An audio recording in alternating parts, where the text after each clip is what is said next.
মনোবীক্ষণ polyclinic, চিকিৎসার জগতে এক দশক। এখন এখানে সব বিষয়ে ডাক্তারবাবু একসাথে তলায়।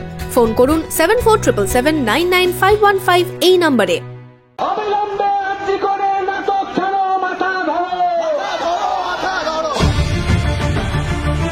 উত্তাল বহরমপুর, রাত জাগছে সমস্ত রাজ্য তথা জেলা থেকে শহরের সকল মা বোনেরা।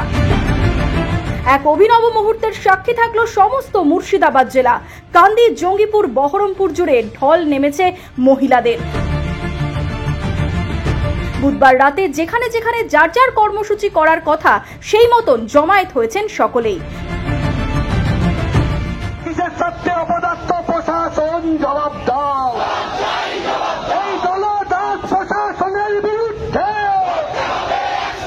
ঠিক সেই ছবি উঠে এলো বহরমপুরেও। এদিন বহরমপুর টেক্সটাইল কলেজ মোড়ে শতাধিক মহিলা এই দিনের কর্মসূচিতে অংশগ্রহণ করেছিলেন।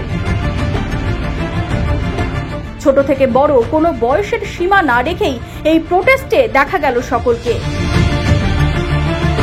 একটাই দাবি, আরজিকর কাণ্ডে দোষীদের কঠোর শাস্তি দেওয়া এবং সঠিক তদন্ত হওয়া। সেই মতো এদিন সকলে জমা হয়েছিলেন বহরমপুরে। আর প্রাক্তন সাংসদ অধীর চৌধুরীও এদিন রাত জেগে যোগ দিলেন এই প্রোটেস্ট কর্মসূচিতে। তিনি এসপি অফিস থেকে হেঁটে টেক্সটাইল কলেজ মোড়ে যোগ দেন। মানুষের সমাগম চোখে পড়ার মতন। এক অন্য রাতের সাক্ষী থাকলো গোটা দেশ, সেই সঙ্গে শহর বহরমপুরও।